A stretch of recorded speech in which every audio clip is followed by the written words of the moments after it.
This conference will now be recorded. A stone being the antithesis of life. It's cold and hard as a stone. A stone, something that's unable to breathe, unable to feel, unable to move, to pump blood. Yet we are asked to become living stones. An impossible process. An impossible process that takes a cold, hard stone and softens it up so that it can feel, so that it can pump blood.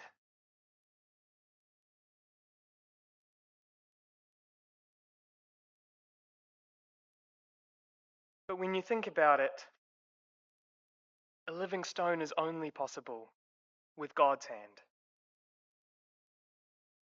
Our God, who is able to work with hearts of stone like a potter does with clay. God can do the impossible and gently shape, mold a stone to make life. And isn't that beautiful?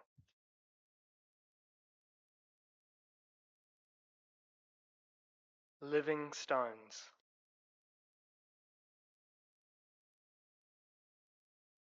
But in order for God to start this process,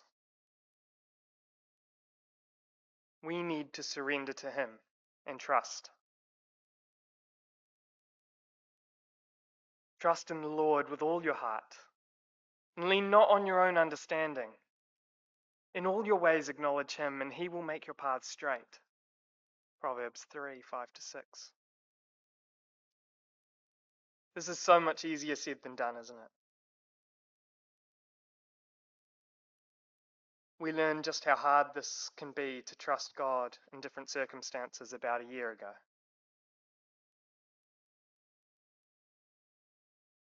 We started our day out fairly normally, with Jemima and myself both going out to work.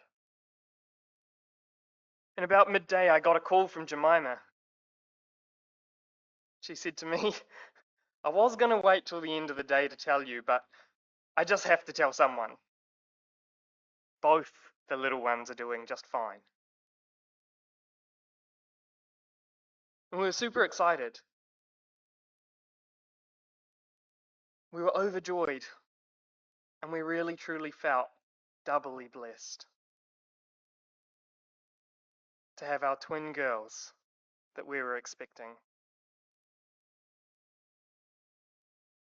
But with twins, you're expected to go for more checkups than normal.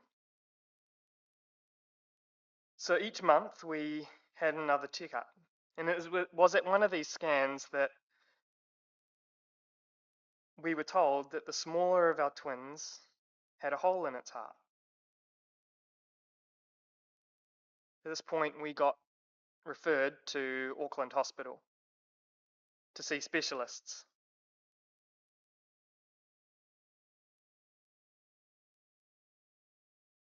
We started praying and crying.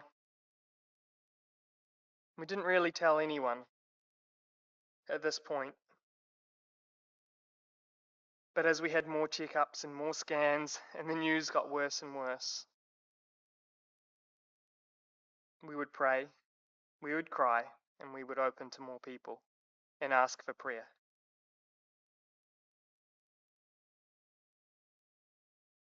After a few more bouts of bad news, we came and put it to all of you to pray for us. And thank you for doing that.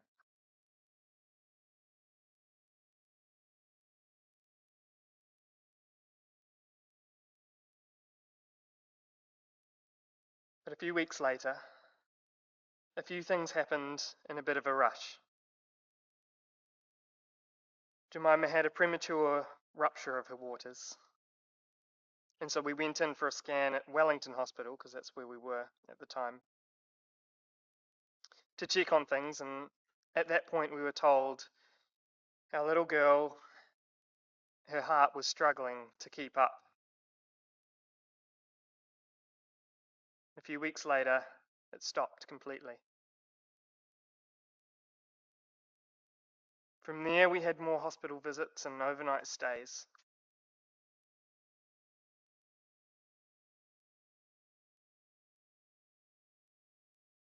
And this brings us forward to our daughter Cara, who's an absolute miracle,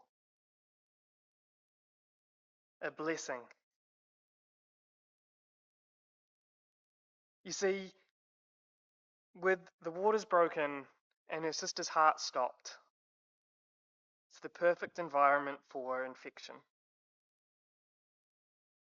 But a baby being born too early is the perfect environment for all sorts of problems. There's a sweet spot for when that sort of child can be born. And that is just before infection sets in, the baby's to be born. And that's what happened. Arriving 2 months early, Cara came out just before infection, as we later found out.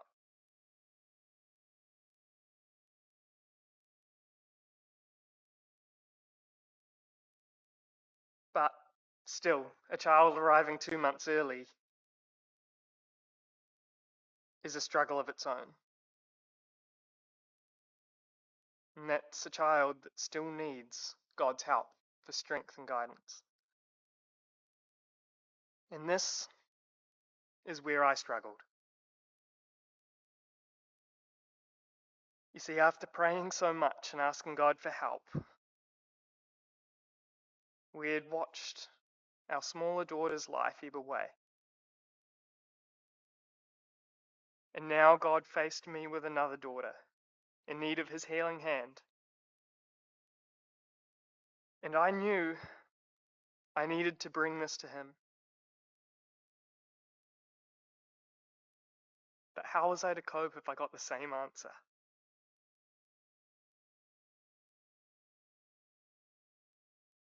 So it took some time for me to pray the hardest, shortest, and most heartfelt prayer of my life. Lord, please look after Cara.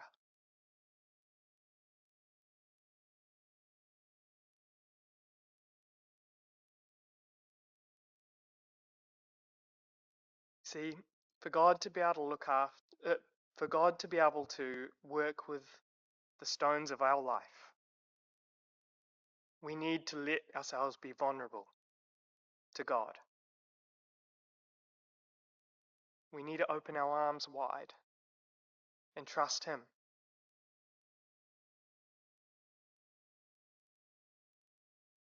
We need to be able to come to him and acknowledge that he is bigger than us. His ways are higher than our ways. And we need to trust his process. And yes, that's easier said than done. And to be clear, trusting God is not an answer to an easy, smooth sailing life. Trusting God is the path to which we can be made alive.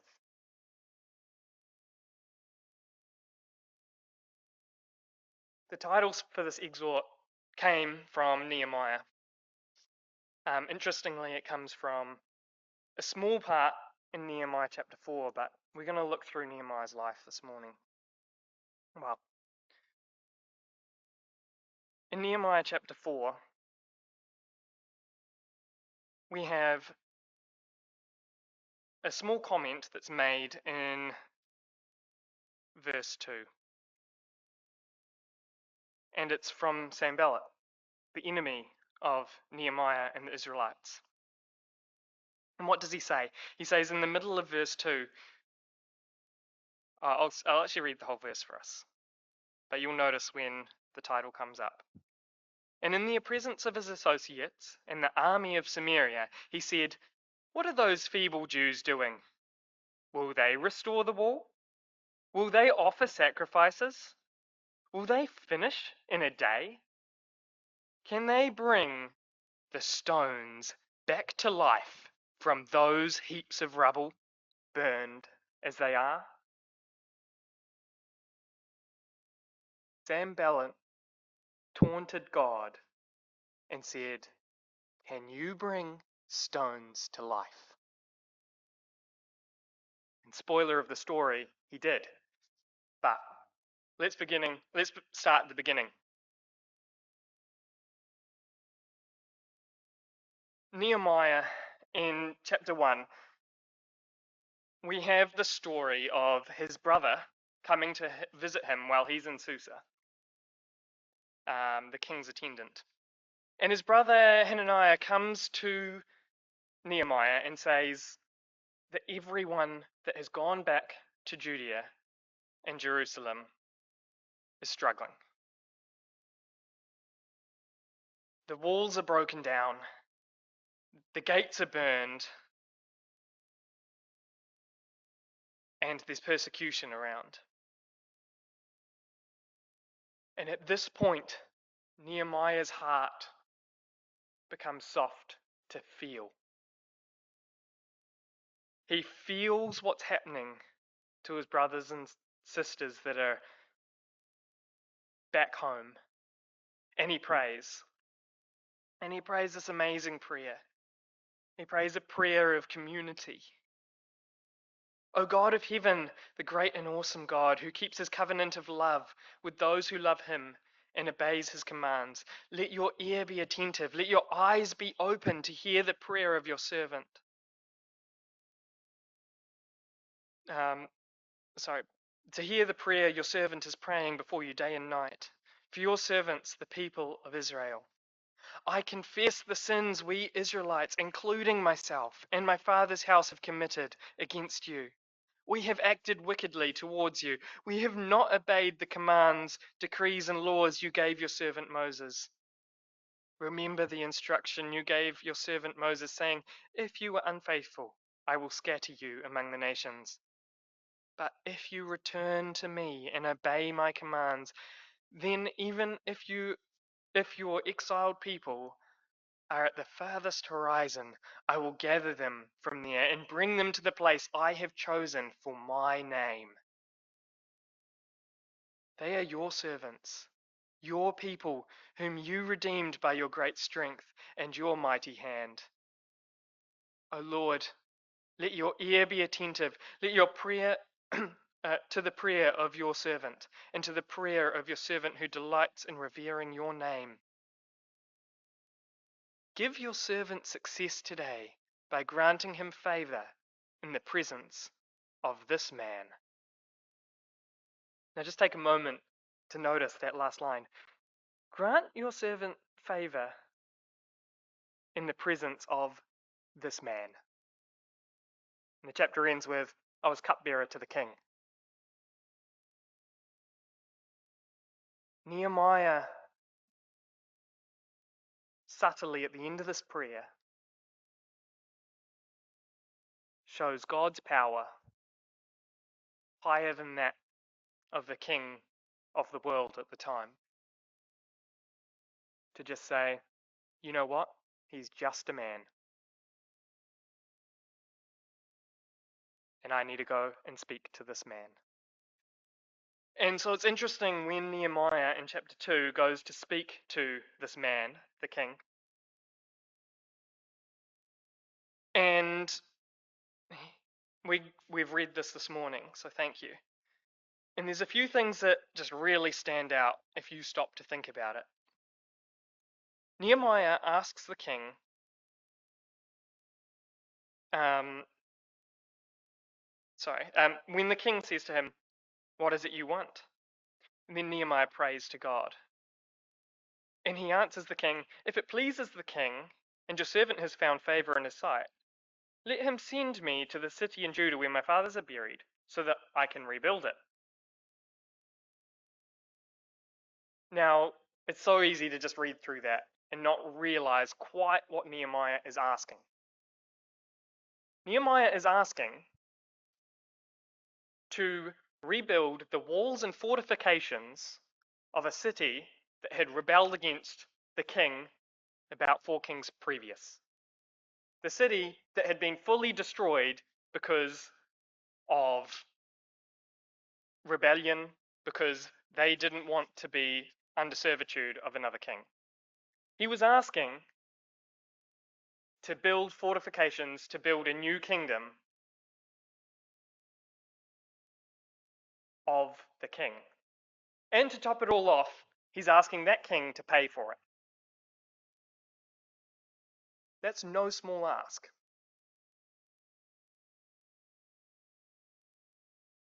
But just to give even more context, let's go through a little bit of history. In Ezra, so Ezra, Nehemiah, and Esther all happen very quickly together.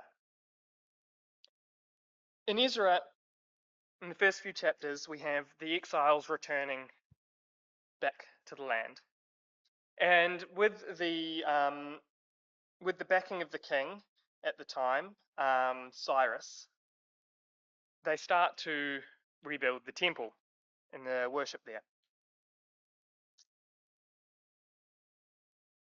But the surrounding peoples don't really like this, and so they start to hinder the work as much as possible. To the point where, after a king later, a letter gets sent to King Artaxerxes. In this letter, so this is the same king that Nehemiah is just talking to, this letter says to the king, do you remember how, if you just look it up back in the annals, this people, Israel, are quite a rebellious people, and they're building a temple to their God. Do you really want them to be doing something like this? And Artaxerxes, this king, this very king, looks it up, and he goes and sends people over to Israel, and he stops them by force for rebuilding the temple, because he realizes that it's true.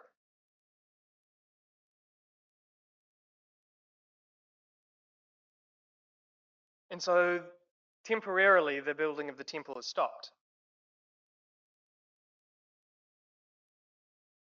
And now, depending where you put Esther, it could be a few years earlier, or it could be here where I'm putting it in the story. Esther happens now. And at the same time as Esther becoming queen, Ezra returns under the instruction of Artaxerxes to reinstate the law in Jerusalem. The temple has been completed by this point, with a few more obstacles in the way. But Ezra returns, and Esther is made queen. And then we have Haman's plan come into effect. And Haman's plan says, if you want anything of the Jews, on the certain day of the year, just go kill them and take it. That's fine. That law was never reverted. A new law was put into state that you could defend yourself and protect your property. This still happened. In Susa, it wasn't really a big problem, but in Jerusalem, it probably was. A city with no walls, no protection, a people just having moved back to their land, just starting to prepare their crops and put them away in barns for the winter, just starting to get back on their feet, and this law comes out that there's going to be a fight for their lives by this same king.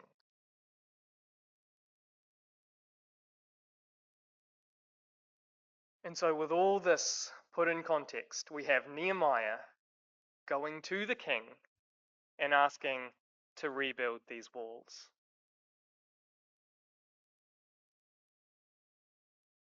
Nehemiah puts his trust in God. He trusts, then he prays. And we can see this happen time and time again through the life of Nehemiah.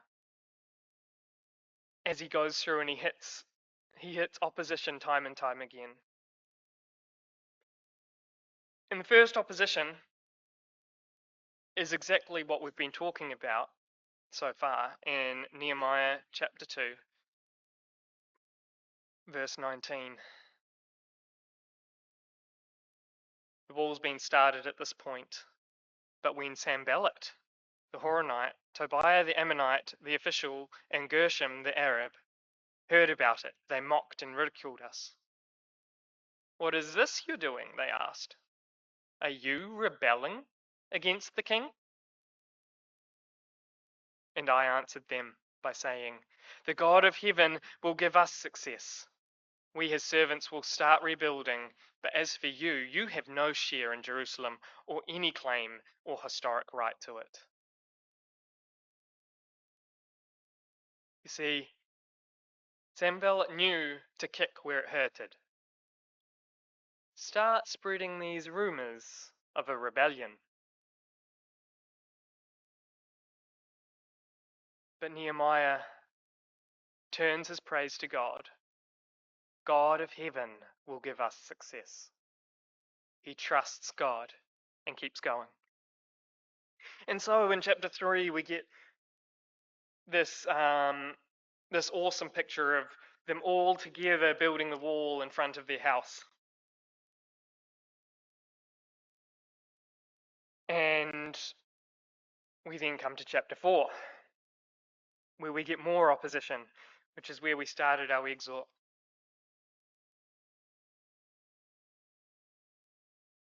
What are these feeble Jews doing?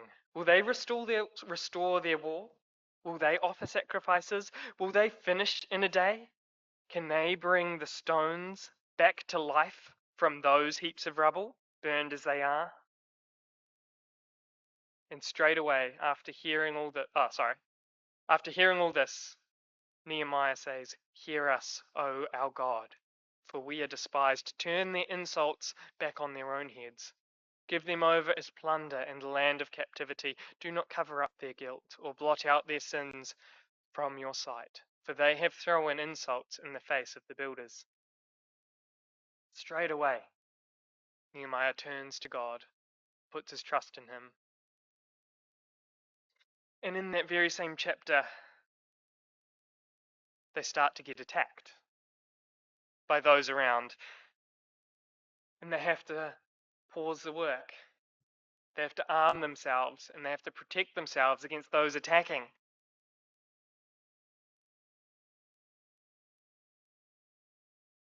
But they continue to work with a sword in one hand and a stone to be made alive again in the other.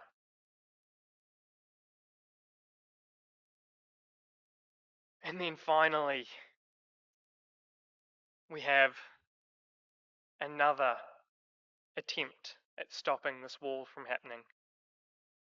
And Sanballat and Tobiah get together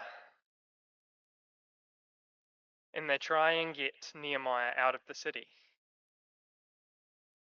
And they send messages and say, come, let us meet together in one of the villages in the plain of Ono. And they do this 5 times. And the 5th time, Sanballat sends his assistant with the same message, and in his hand an unsealed letter, which was written, it is reported among the nations, and Gershom says it is true, that you and the Jews are plotting to revolt, and therefore you are building the wall. Moreover, according to these reports, you are about to become their king, and have even appointed prophets to make a proclamation about you in Jerusalem. There is a king in Judah. Now this report will get back to the king. So, come, let us confer together. Blackmail. Trying to force Nehemiah's hand.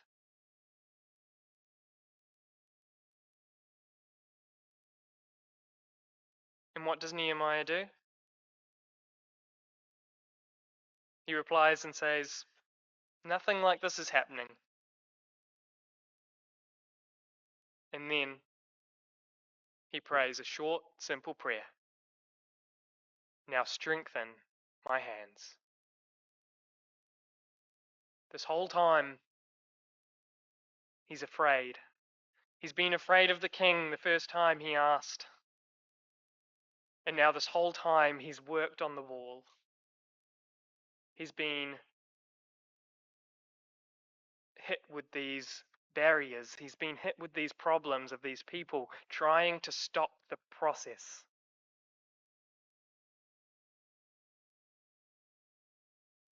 But he puts his trust in God and asks, now strengthen my hands.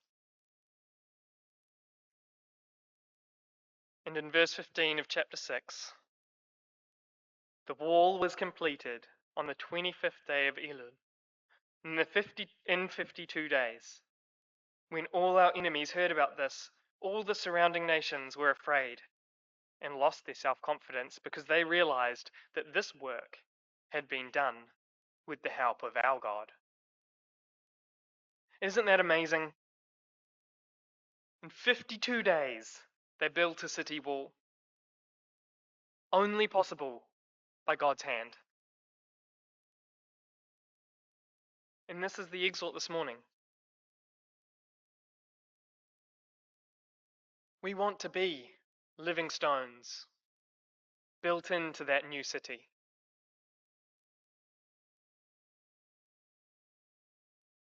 We want to be a testament to the power of God, that all around may know that He is God, because it is impossible by our own hand.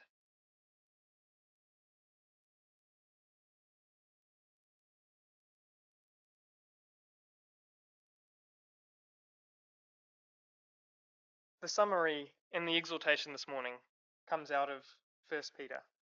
1 Peter chapter 2. I'd love you all to read along with me if you can. From verse 4 through to verse 10.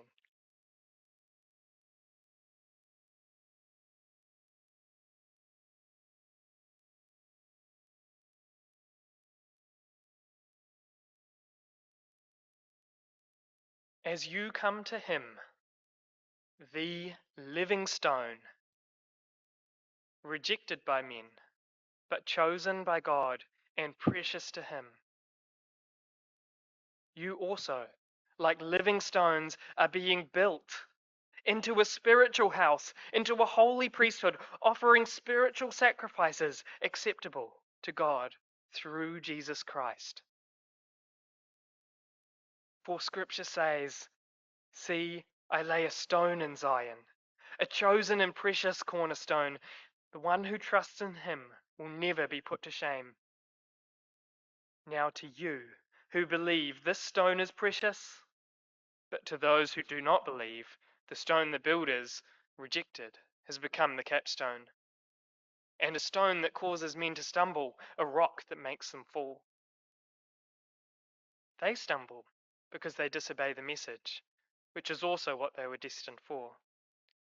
But you are a chosen people, a royal priesthood, a holy nation, a people belonging to God, that you may declare the praises of Him who called you out of darkness into His wonderful light. Once you were not a people, but now you are the people of God. Once you had not received mercy, but now you have received mercy.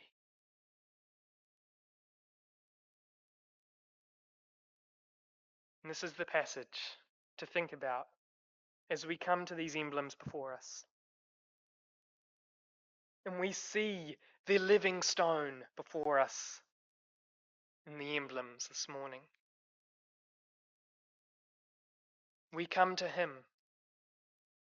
and we ask to be built on this firm foundation. We surrender and say we trust in this cornerstone.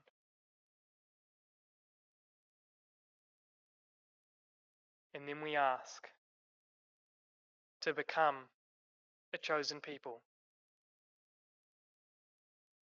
Just like Nehemiah says, remember me, O Lord, for good.